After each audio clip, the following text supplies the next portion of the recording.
وعلم آدم الاسماء كلها ثم عرضهم على الملائكة فقال انبئوني باسماء هؤلاء إن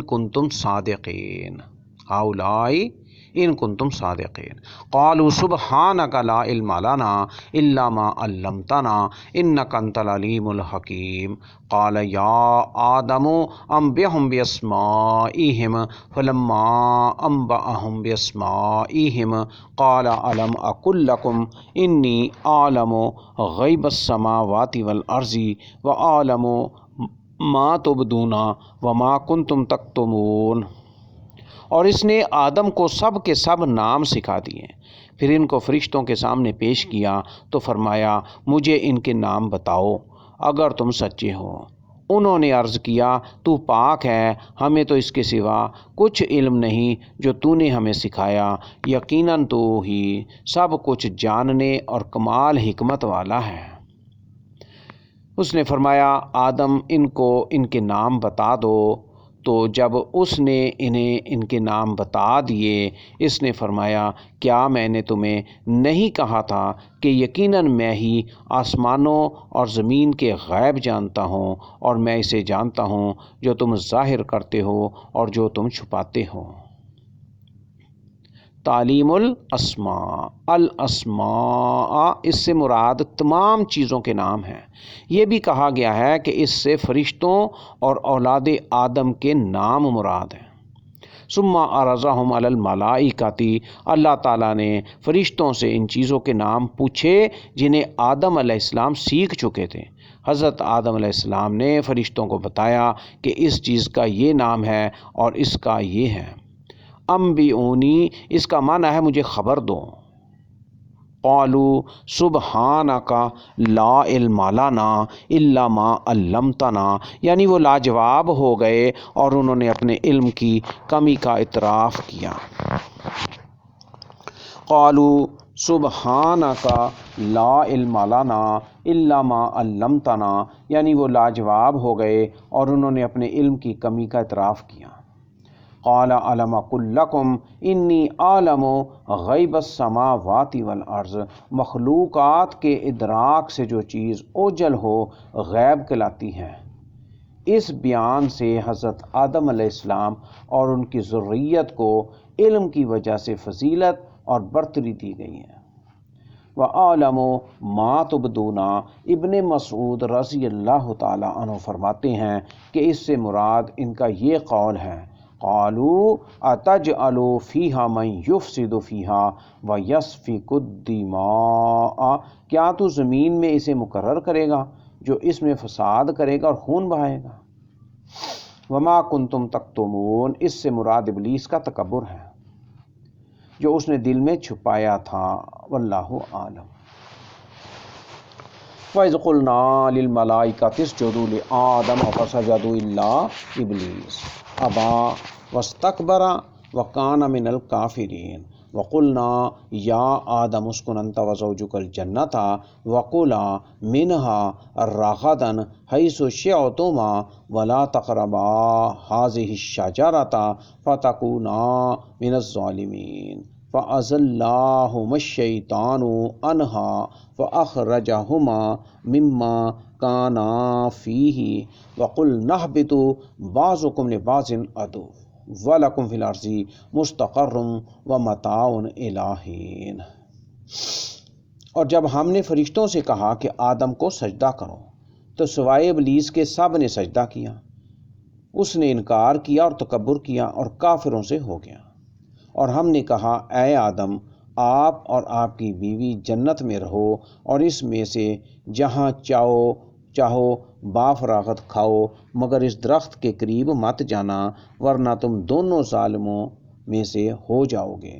تو شیطان نے دونوں کو اس سے پھسلا دیا، تو جس میں وہ تھے اس نے انہیں وہاں سے نکال دیا، اور ہم نے کہا کہ اتر جاؤ، تم ایک دوسرے کے دشمن ہو اور تمہارے لیے زمین میں ایک وقت تک ٹھہرنا اور فائدہ اٹھانا ہے۔ ابلیس کا تکبر۔ اسجدو کلام عرب میں سجدے کا معنی جھکنا، پست ہونا اور خضوع اختیار کرنا ہے، جس کی تکمیل پیشانی کے زمین پر رکھنے سے ہوتی ہے۔ ابو عمر کہتے ہیں جب آدمی اپنا سر جھکاتا ہے تو یہ سجدہ کہلاتا ہے۔ اس آیت کریمہ میں آدم علیہ السلام کی فضیلت بیان ہوئی ہے کیونکہ اللہ تعالیٰ نے فرشتوں سے انہیں سجدہ کروایا تھا۔ البتہ شریعت اسلامیہ میں غیر اللہ کو سجدہ کرنا حرام قرار ٹھہرایا گیا ہے۔ اللہ ابلیس جنوں میں سے تھا مگر اسے بھی حکم تھا کہ سجدہ کرے کیونکہ وہ اس وقت فرشتوں کے درمیان موجود تھا۔ ابن عباس رضی اللہ تعالی عنہ فرماتے ہیں ابلیس کا نام عزازیل تھا، وہ اعلیٰ ترین ملائکہ میں سے تھا۔ بعد ازاں وہ مایوسی کا شکار ہو کر ابلیس کہلوایا کیونکہ اللہ تعالیٰ نے اسے ہر خیر سے مایوس کر دیا۔ ابا، اس نے سجدہ کرنے سے انکار کر دیا۔ واستکبرا، اس نے اپنے آپ کو بڑا سمجھا۔ وکانا من الکافرین، یعنی اللہ تعالیٰ کے علم میں وہ اس سے پہلے بھی کافر تھا۔ حضرت آدم علیہ السلام اور ان کی بیوی کی آزمائش۔ اسکن، جنت کو مسکن ٹھہرانے کی جگہ بنا لو۔ وزوجو کا، یہاں زوج سے مراد بیوی ہے۔ راغدن، ایسے مزے کی زندگی جس میں کوئی مشقت نہ ہو۔ ولا تقربا، پاس جانے سے روکنا، سد ذرائع کی قبیل سے ہے، اس تک پہنچنے والے راستے پر چلنے سے بھی منع کیا گیا ہے۔ اس درخت میں سے نہ کھانا کی بجائے اس درخت کے قریب نہ جانا کہا گیا ہے۔ ہاذہ الشجرۃ، اس درخت سے کون سا درخت مراد ہے اس میں اختلاف ہے۔ کہا گیا ہے کہ اس سے مراد انگور کی بیل ہے، کسی نے سنبلہ بالی کہا، کسی نے انجیر اور کسی نے گندم کہا ہے۔ فتکونا من الظالمین، یعنی نافرمانی کی وجہ سے۔ فأزلہما، یہ ذلۃ لغزش سے ماخوذ ہے، اس سے مراد وہ خطا ہے جس کا ارتکاب شیطان نے ان سے کروایا تھا۔ انہا، یعنی درخت کی وجہ سے شیطان نے انہیں پھسلایا۔ یہ بھی کہا گیا ہے کہ ضمیر کا مرجع جنت ہے، یعنی شیطان نے انہیں جنت سے دور کر دیا۔ فَأَخْرَجَهُمَا مِمَّا كَانَا فِيهِ، اس نے نعمتوں اور عزت و تکریم سے محروم کر دیا یا جنت سے نکال دیا۔ نکالنے کی نسبت شیطان کی طرف کی گئی ہے کیونکہ وہی آدم علیہ السلام کو ورگلانے کے در پہ ہوا تھا، یہاں تک کہ آدم علیہ السلام نے اس درخت میں سے کھا لیا۔ اس نے ان میں وسوسہ ڈالا اور یہ دعویٰ کیا کہ یہ دائمی زندگی کا درخت ہے اور انہیں ایسی بادشاہت ملے گی جو کبھی پرانی نہیں ہوگی، تو اللہ تعالیٰ نے انہیں جنت سے نکلنے کا حکم دے دیا۔ وَقُلْنَا اهْبِطُوا، یہ حکم صرف حضرت آدم اور حوا کو ہوا تھا، یہ حکم حضرت آدم و حوا کو ہوا تھا کہ بلند و بالا جنت سے نکل کر نیچے زمین پر چلے جاؤ۔ بعضکم لبعض عدو، یعنی آدم علیہ السلام کی ذریت آپس میں دشمنی کرے گی۔